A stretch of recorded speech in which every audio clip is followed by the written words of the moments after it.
안녕하세요. 구남식 목사입니다. 오늘 전해드릴 본 말씀은 마태복음 6장 12절입니다. 우리가 우리에게 죄 지은 자를 사하여 준 것 같이 우리 죄를 사하여 주시옵고. 이 세상에서 가장 하기 어려운 일 두 가지를 들라면 하나는 죄 안 짓고 사는 거고 또 하나는 미운 사람 용서하고 사는 게 아닐까 생각해 봅니다. 사람은 태어나면서부터 아담의 부패한 본성을 갖고 태어납니다. 그래서 죄 짓지 않고 산 사람 아무도 없어요. 죄를 짓고요. 또 그 죄를 반복하고요. 정당화하고 죄를 책임 전가합니다. 마음으로, 생각으로, 입술로, 행실로 죄를 짓고 또 남을 죄 짓게 만들면서 살아갑니다. 이렇게 죄를 끊임없이 알게 모르게 짓고 살아가는 게 인간인 거예요. 그래서 우리는 부득불 하나님께나 인간에게 용서를 받고 또 용서하며 살아가야 합니다. 우리가 죄 안 짓고 산다는 게 어디 그리 쉽습니까? 어렵죠. 남을 용서한다는 것도 마찬가지. 그리 쉬운 일 아닌 거예요.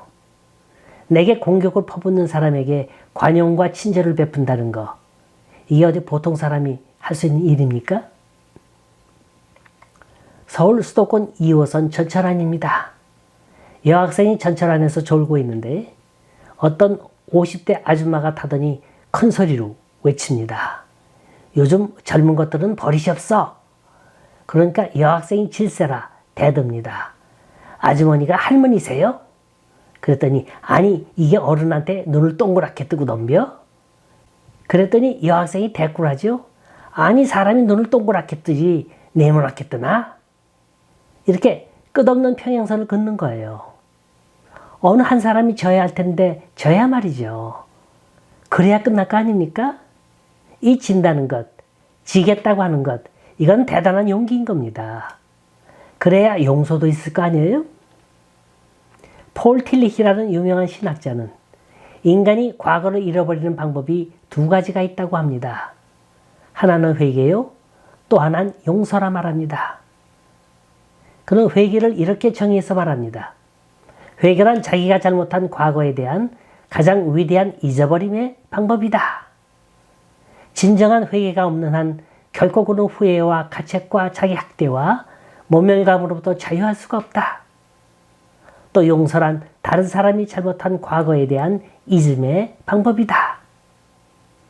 용서 없는 상태에서 결코 분노와 원망 그리고 증오를 이겨낼 방법이 없다.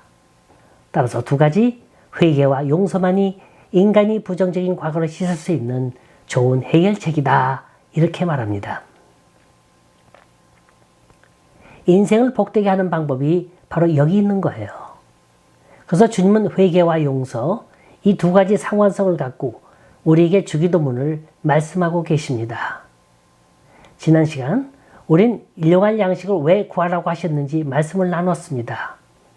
인간이 먹고 사는 문제가 해결된 다음에 가장 중요한 문제는 뭔가 하니 그건 곧 양심의 문제, 죄의 문제입니다.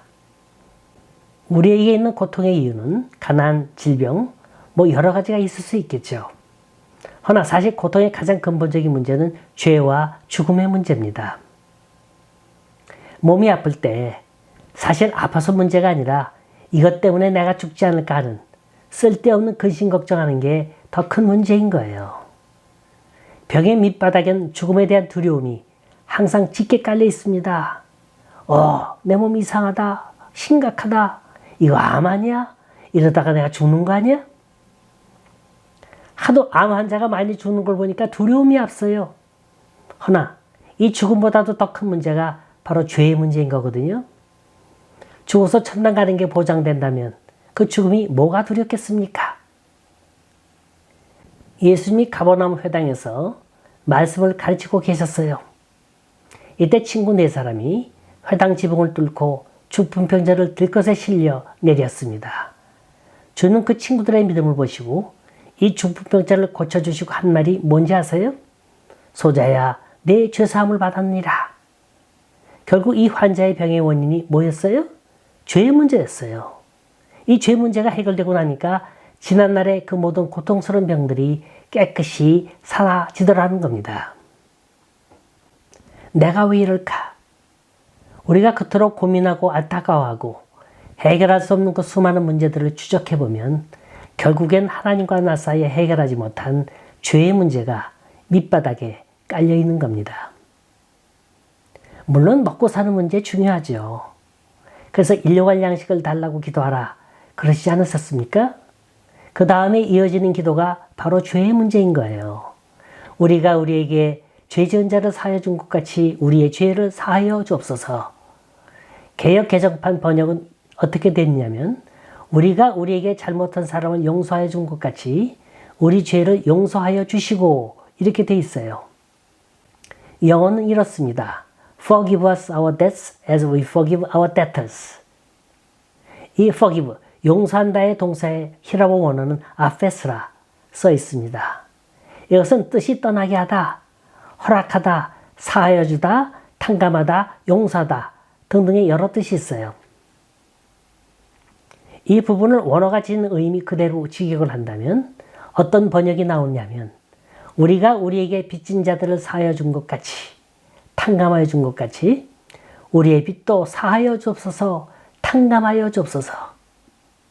금세 이해가 가십니까? 주님이 설명하신 비유입니다. 마태복음 18장 23절 35절에 보면 빚진 자를 탕감해 주는 비유에 대해서 말씀하시고 있어요. 여기 보면 1만 달란트 빚진 자가 주님 앞에 와서 비는 거예요. 나는 돈 없다고, 갚을 게 없다고, 조금만 여유를 주시면 다 갚겠다고. 그러니까 이 주인이 하는 말, 그럼 내 처자식과 내 모든 소유를 다 팔면 될 거 아니냐. 그랬더니 사정사정하는 거예요. 그래서 주인이 탕감해 줬습니까? 안 해줬습니까? 탕감해 줬어요. 여기 보면 어떤 글이 있느냐면 불쌍히 여겨란 말이 있어요. 주인이 이 빚진 자가 하도 졸라대기에 불쌍히 여겨 그 빚을 탕감해 줬다는 겁니다. 그런데 어떤 일이 또 일어났느냐면 마침 이 사람에게 100다나리온을 빚진 동관 하나가 그 앞을 지나가는데 이 사람 만나자. 너 잘 만났다. 넌 나에게 100데나리온을 빚졌지? 빨리 갚아. 곧 갚겠다고 조금만 기다려달라고. 그래서 용서해 줬습니까? 안 해줬습니까? 미안하지만 안 해줬어요. 이 사람을 옥에 가둬버렸어요. 이 내용을 1만 달란트 탕감해준 주인이 안 거예요. 이런 괘씸한 놈. 나는 지에게 100달란트에 100배가 넘는 돈도 탕감해줬거늘. 그래 넌 그 100달란트 탕감도 못한단 말이냐. 그놈을 당장 잡아다가 옥에 가두어라. 그리고 그 다음에 주님이 하신 말이 있죠. 너희가 각각 마음으로부터 형제를 용서하지 아니하면 네 하늘 아버지께서도 너희에게 이와 같이 하시리라. 자, 여기 보면 빚을 사여주는 원칙들이 여러 가지 들어있습니다. 1만 달란트란 말이 뭡니까? 한마디로 엄청난 양의 부채란 말이에요. 1만 달란트는 6천만 데나리온으로 노동자의 6천만 날의 품삯입니다. 평생을 갚아도 못 갚을 빚이에요. 한마디로 무한대의 빚입니다. 이건 70번씩 7번 용서해 주라는 말과 일맥상통하는 말입니다. 얼마든지 용서하라는 거예요. 무한대로 용서하라는 거예요. 이게 주님 말씀하신 용서의 복음이에요. 그런데 아무나 용서해 줍니까? 살인자도 용서하고 사기꾼도 용서하고 절도범도 용서하고 파렴치범도 용서하라는 겁니까? 여기엔 단서가 있어요. 자기 잘못을 뉘우치고 용서를 비는 자에게 용서해 주라는 거예요. 아무나 용서하는 게 아니에요. 만약 이 원리가 적용된다면 히틀러도 천국 가 있어야 되고 김일성이도 무소리니도 사람을 수십 명씩 살해한 살인범도 다 하늘나라에 가 있어야 할 겁니다. 쉬운 예로 주님이 달리신 십자가 곁에 두 사람의 강도가 달려 있었죠? 주님이 두 사람 다 용서해 줬습니까? 아니죠. 한 사람밖에 안 했어요. 자기 잘못에 대해 용서를 구하고 주님이 누구신지 안 사람에게 내가 나와 함께 낙원에 가 있으리라 약속하신 거예요. 만일 주님이 나머지 한 사람마저도 용서해 주셨다면 어떻게 될까요? 이 세상엔 질서도 없고 법도 없는 세상이 되고 말 겁니다. 하나님의 두 가지 속성이 있죠. 사랑의 하나님, 그리고 나머지 하나는 공의의 하나님이에요. 하나님이 죄를 심판하시지 않고 그 죄를 벌하지 않으신다면 하나님이 창조하신 이 지구촌은 그야말로 케이오스의 세상이 되고 말 겁니다. 혼돈의 세상이 되고 마는 거예요. 기독교는 사랑의 종교라 해서 그 약점을 잡아 무조건 됐고 누구든지 용서하라, 용서해 주라 이게 아닙니다.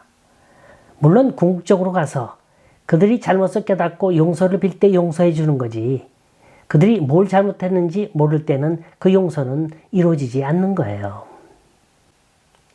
주님이 십자가에 달리셨을 때 십자가상에서 외친 말이 있죠. 아버지 저들을 사하여 주옵소서 자기들이 하는 것을 알지 못함이니이다. 그래서 이들이 용서함 받았습니까? 아니죠. 그 피의 대가 예수 그리스도를 십자가에 못 박게 한 그 죄를 우리와 우리의 자손들에게 돌리소서 외쳤던 그 말들이 씨가 됐어요.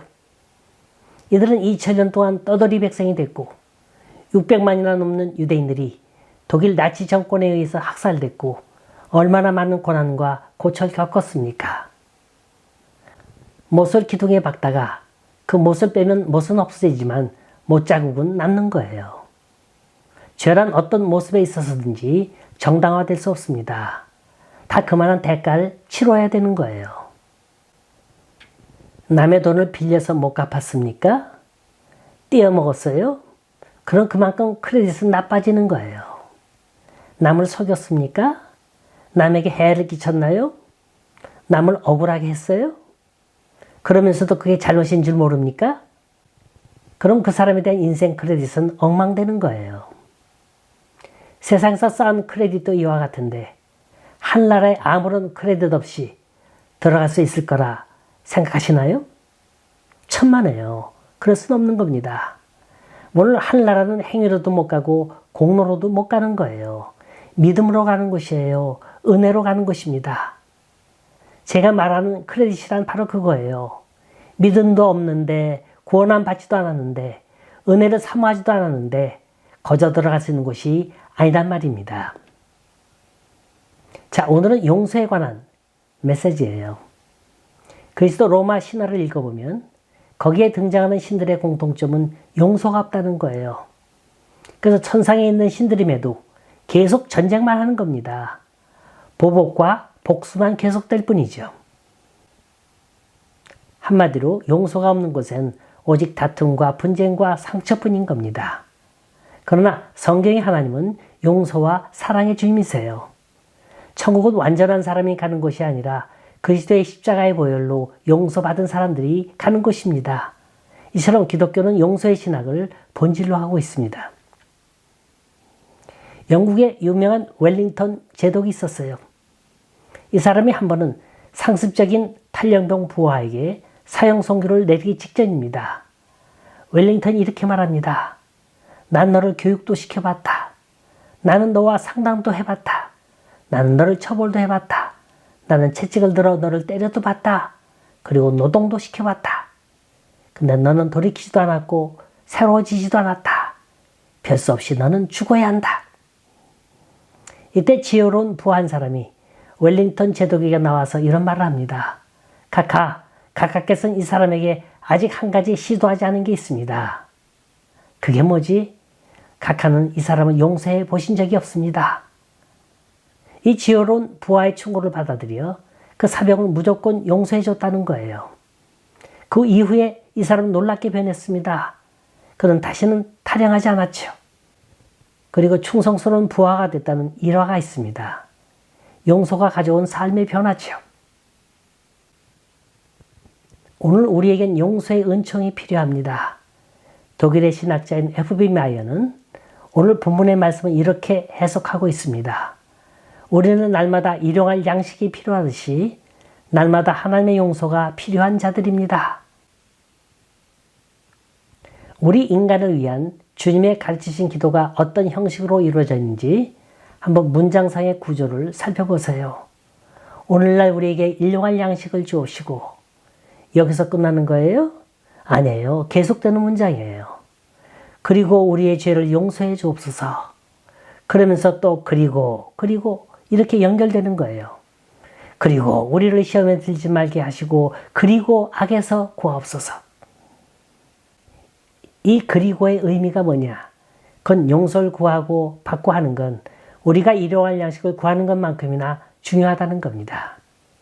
이건 어느 한 번만이 아니라 날마다예요. 매 순간마다예요. 우리가 주님의 나라에 들어가기 위해선 매 순간 용서의 은총을 받아야 한다는 겁니다. 요한복음 13장을 보면 예수님께서 어느 날 제자들의 발을 씻기시며 베드로와 하신 대화를 통해 흥미있는 사실을 발견할 수 있습니다. 주님께서 제자들의 발을 씻기실 때 베드로 차례가 되자 베드로는 6절에 주여 내 발을 절대로 씻기지 못하십니다. 그러니까 주님이 하시는 말이 내가 내 발을 씻기지 않으면 너와 나는 상관이 없느니라. 우리는 이 말씀을 곰곰이 되씹어야 할 줄 압니다. 이건 단순히 주님께서 겸손이나 봉사적인 훈련을 가르치고자 하신 의도가 아닙니다. 우린 성경에서 씻긴다는 단어가 어떻게 쓰여 있는지 잘 알아야 합니다. 주께서 이 땅에 오신 가장 근본적인 목적은 죄의 문제를 해결하려 주시려고 오신 거예요. 고로 예수님을 통해 우리 죄가 씻음받지 아니하면 우린 주님과 아무런 상관이 없는 겁니다. 그래서 예수님의 말을 들은 베드로는 생각을 바꾸어 발을 씻겨주실 게 아니라 목욕시켜달라 하지 않아요? 그러자 예수님은 이미 목욕한 자는 발밖에 씻을 필요가 없느니라. 여기서 예수님께서는 두 가지 씻음을 말씀하시는데 하나는 목욕이고 다른 하나는 발 씻음입니다. 그런데 주님은 목욕은 되풀이할 필요가 없다는 거예요. 자, 이 목욕의 의미가 뭡니까? 중생이에요. 거듭나는 거예요. 새 사람으로 태어나는 거예요. born again 하는 거예요. 이건 한 번이면 족하다는 겁니다. 그 다음부터는 뭐예요? 발 씻는 거예요. 우리가 날마다 회개하는 일이 뭐냐? 발 씻는 작업이죠. 이건 주님과 나 사이에 해결되는 문제이죠. 내 내면 속에서 주님 앞에 해결해야 할 문제. 이렇게 주님과 나 1대1 차원에 있어서 용서의 문제가 있고 그 다음엔 우리와 우리 사이의 문제입니다. 우리가 우리의 죄를 사하여 준 것 같이 내 자신이 아니라 나 플러스 누구예요? 상대가 있는 용서입니다. 사실 주님이 우리에게 가르쳐주신 기도는 이거예요. 단순히 내가 용서받기 위한 기도가 아니라 내가 먼저 용서하는 기도를 드리라는 거예요. 오늘 이 기도의 본질은 용서의 서약 기도입니다. 주님, 제 평생 날마다 매일같이 용서하는 삶이 가능케 하옵소서 이런 거예요. 자, 이 말씀을 대하면서 우리가 한번 우리 자신에게 이런 질문을 해보면 어떨까요? 나는 누군가에게 용서를 받은 적이 있는가? 이게 없다면 그 사람은 아주 불쌍한 사람이에요. 아주 비참한 사람입니다. 인생 헛산 거죠. 1779년 존 뉴턴이라는 사람이 있어요. 이 사람은 당시 노예 무역선의 선장이었습니다. 사람을 사서 노예로 파는 일을 했던 사람이에요. 젊었을 때부터 그 일만 한 거예요. 그러니 얼마나 많은 사람들의 가슴에 못을 박았는지 모르죠. 근데 이 사람이 나중에 예수를 믿었어요. 그는 자기가 얼마나 나쁜 일을 했는가 부끄러워서 견딜 수가 없었습니다. 그래서 몇 날 며칠을 울었는지 모르죠. 그러다가 자신의 감정에 떠오르는 것을 글로 쓰기 시작했습니다. 나 같은 죄인 살리신 그 은혜 놀라와 잃었던 생명 찾았고 광명을 얻었네. Amazing Grace. 이게 바로 그 찬송이에요. 그 놀라운 찬송이 바로 용서함 받고 탄생된 겁니다. 누가 그러대요? 사람은 자기가 용서함 받은 만큼만 용서할 수 있다고요. 그보다 더 중요한 게 있어요. 용서만이 내가 사는 길이라는 겁니다. 유명한 화가 레오나르도 다빈치의 최후의 만찬은 너무나 알려진 작품입니다. 거기엔 예수님의 얼굴을 위시해서 12제자들의 얼굴이 그려져 있는데 재미있는 일화가 있어요. 그 그림을 보면 예수님을 중심으로 해서 좌우로 제자들이 빙 둘러앉아 있잖아요. 그 예수님 왼편에 누가 있느냐면 가룟 유다가 있어요. 이 사람의 얼굴을 어떻게 그릴까? 그 모델이 누구였느냐? 자기를 평생을 괴롭힌 원수 같은 친구가 있었대요. 그 친구만 생각하면 마귀 같은 느낌이 들어서 그를 모델로 그렸어요. 근데 제일 마지막으로 예수님을 그려야겠는데 도무지 영상이 떠오르질 않는 거예요. 이 작품은 미완성인 상태로 이렇게 몇 달 끈 거예요. 너무나 괴로운 겁니다. 전혀 그 얼굴이 떠오르질 않는데 붓을 잡으면 놓고 했어요. 그러다가 한 수도사를 만나 자기의 고민을 털어놨습니다. 근데 이 수도사가 하는 말이 자네를 괴롭히는 그 친구를 용서하지 않고는 예수님의 얼굴을 그릴 수가 없을 것세. 그는 곧 무릎을 꿇고 하나님께 회개하며 그 친구를 위해 기도하고 용서했습니다. 그러니까 비로소 예수님의 얼굴을 그릴 수가 있었다는 거예요.